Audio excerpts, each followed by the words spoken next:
You ask Tiger to solve. This deals with linear equations with one unknown.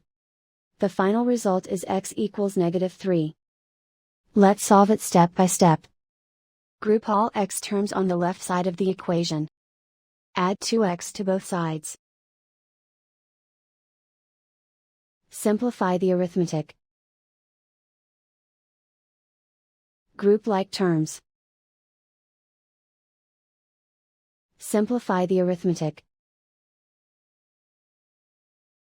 Isolate the x. Divide both sides by -3. Cancel out the negatives. Simplify the fraction. Move the negative sign from the denominator to the numerator. Find the greatest common factor of the numerator and denominator.